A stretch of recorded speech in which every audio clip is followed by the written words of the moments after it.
दोस्तों नमस्कार। आज हम बात करेंगे दुधारू पशुओं में दूध उत्पादन, दूध की फैट और एसएनएफ का लगातार कम होना, या पशुपालकों द्वारा उचित मात्रा में बांटा देने के बाद भी पशु का लगातार कमज़ोर होना और दूध उत्पादन में कमी का होना। आइए जानते इस वीडियो के माध्यम से। इस समस्या के पीछे कारण यह है कि जो खुराक हम पशु को देते हैं उसका पशु पूरा पाचन नहीं कर पाता और अनपचे रूप से गोबर के रास्ते बाहर निकल जाता है, जिसके कारण पशु का दूध उत्पादन कम हो जाता है।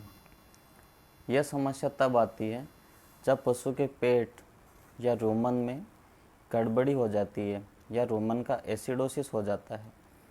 तब पशु के पेट में गड़बड़ी के कारण या एसिडोसिस के कारण खुराक का पशु पूरा पाचन नहीं कर पाता है, जिससे पशु की मिल्क फैट या दूध की फैट और दूध उत्पादन कम हो जाता है। दुधारू पशुओं में ये जो पेट की गड़बड़ी है या रुमन एसिडोसिस है वो क्यों होता है? जैसे ही पशु ब्याता है तो पशुपालक उसको बांटा देना या कंसंट्रेट देना शुरू कर देता है, लेकिन पशु उसका पाचन नहीं कर पाता है और पशु जिस अनुपात में बांटा देते हैं उस हिसाब से भूसा नहीं खा पाता है। ताज़ा ब्याया पशु में भूख कम लगती है या पशु का पाचन सिस्टम कमज़ोर रहता है, तो पशु पूरा भूसा नहीं खाता और बांटा लगातार उसको उचित मात्रा में मिलता है, जिससे पशु के रुमन की पीएच अम्लता या पेट में अम्लता हो जाती है या पीएच कम हो जाती है। जो पीएच 7 होनी चाहिए, 7 के आसपास रहती है, वो 5.5 के आसपास आ जाती है। इस समस्या को हम सब एक्यूट रुमिनल एसिडोसिस भी कहते हैं।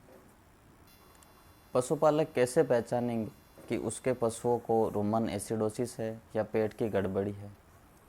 तो पशुपालक अपने पशुओं को देखेंगे तो उसका गोबर बिल्कुल अनपचा दाना और अनपचा चारा उसके गोबर में मिलेगा और गोबर पतला रहेगा।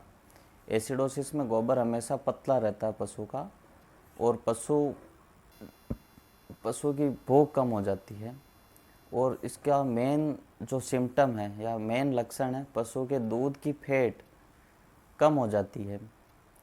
यानी जो एचएफ गाय है या क्रॉस ब्रीड गाय है उसकी फैट 3.5 से 4 के आसपास आनी चाहिए, वो फैट 2 या 2.5 के आसपास आती है या 2.5 के आसपास रहती है। और यह समस्या यदि लगातार लंबे समय तक बनी रहे तो पशु लंगड़ा भी हो सकता है। यदि ये सब लक्षण किसी पशु में मिले तो पशुपालक को समझना चाहिए कि उसके पशुओं को पेट की गड़बड़ी है या रुमिनल एसिडोसिस है। पशुपालक इस समस्या से कैसे बचे या कैसे सही मैनेजमेंट करके पशुओं से पूरा दूध और फैट लें? तो इसके लिए ताज़ा जो ब्याता है पशु, उसको जो अपन बांटा देते हैं उसको धीरे धीरे करके बढ़ाएं। यानी ब्याने के 2-3 दिन बाद हम जो भी बांटा देते हैं या दाना देते हैं तो उसको पहले दिन 1 किलो के आसपास दिया, तो उसको धीरे धीरे यानी 250 ग्राम करके 10 से 15 दिन के बीच में जो उसका जो खान पान का जो चेंज है या जो डाइट में जो चेंज करना है वो 10 से 15 दिन के अंदर करें। ऐसे नहीं है कि जैसे आज पशु ब्याया और 3-4 दिन बाद उसको 5 किलो बांटा एक साथ दे दिया, ऐसा नहीं करना है। जैसे 2 से 3 दिन बाद जो बांटा देते हैं 1 किलो से चालू करना और 250 ग्राम हर दिन बढ़ाना है।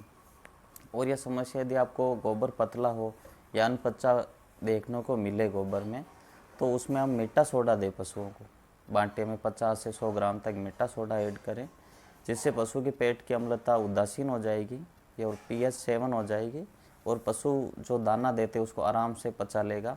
और साथ में उसको भूसा या तूड़ी होती है उसको उचित मात्रा में दें और पशु का बांटा धीरे धीरे करके बढ़ाएं, जिससे दूध उत्पादन अच्छा होगा, पशु कमज़ोर नहीं होगा और दूध की फैट जो डाउन नहीं होगी।